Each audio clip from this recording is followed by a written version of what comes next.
Bonjour à tous, nous allons aujourd'hui parler de l'algorithme de Dijkstra. Cet algorithme a été créé par Edger Dijkstra. C'est un mathématicien et un informaticien néerlandais. Il a vécu entre 1930 et 2002. C'est un des pionniers de l'informatique. Donc à quoi sert l'algorithme de Dijkstra? Elle sert donc à résoudre le problème du plus court chemin entre deux points. Pour illustrer comment elle marche, on va utiliser une des images de Wikipédia. Sur cette image, on peut voir plusieurs points, ainsi que les distances qui les séparent.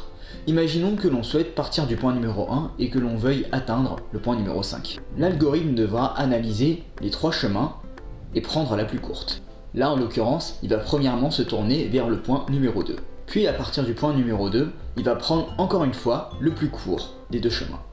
Et donc, il va prendre le point numéro 3. Sauf que si on va au point numéro 2 et qu'on va au point numéro 3, cela nous fait un score de 17. Or, on peut déjà atteindre le point numéro 3 avec le deuxième chemin, celui qui mesure que 9 de distance. Puisque 17 est plus grand que 9, eh bien on va directement aller au point numéro 3 à partir du point numéro 1. Il ne faut pas oublier d'éliminer le point numéro 1 et le point numéro 2, car ce sont des points auxquels on ne veut pas retourner. Maintenant qu'on est au point numéro 3, on va analyser quels sont les chemins les plus courts à partir de ce point-là. Ici, on peut clairement voir que c'est le point numéro 6 qui représente la distance la plus courte. Du coup, on va aller au point numéro 6, et le point numéro 6 nous coûte une distance totale de 11 points. 11, c'est supérieur aux 14 de base qu'on avait au début, du coup, c'est le bon chemin. On élimine le point numéro 3 car on ne veut pas y retourner, et on va sur le point numéro 6. Puis le point numéro 6 n'a qu'un seul chemin disponible, les deux autres étant gelés, ce qui nous fait une distance totale de 20 points. Alors cet algorithme comporte quand même des faiblesses. Imaginons que pour aller au point numéro 4, il ne faille pas 11 points de déplacement, mais 3. Et que du point numéro 4 au point numéro 5, il ne faille que 3 aussi. Tout de suite, ce chemin deviendrait plus intéressant. Mais avec cette méthode de Dijkstra, on ne l'utilisera jamais, car le point numéro 6 est de 2 en termes de distance. Donc dans l'état actuel de l'algorithme, ça ne trouvera pas toujours le chemin le plus court.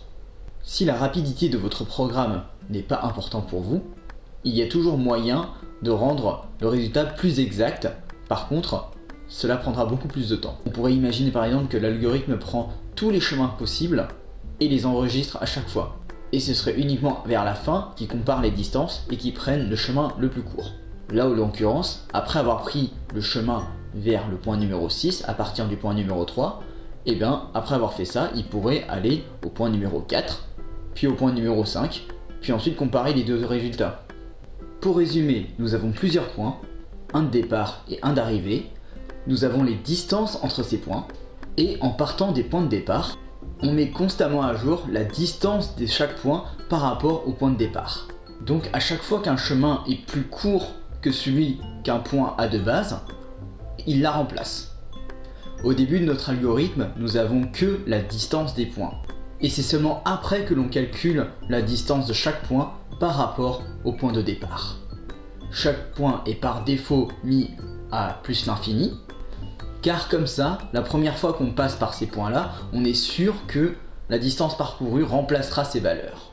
Et si jamais cette distance a déjà été définie et qu'on ne peut pas la remplacer car la distance est trop élevée par rapport au chiffre qu'il y a déjà sur ce point, et ben ce chemin est tout bonnement mauvais.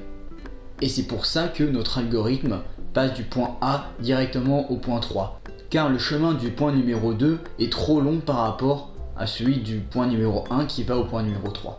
Je vous remercie d'avoir regardé cette vidéo, elle fut bien courte car j'ai fait beaucoup de montage et j'espère que vous serez indulgents avec moi. Merci beaucoup et à la prochaine.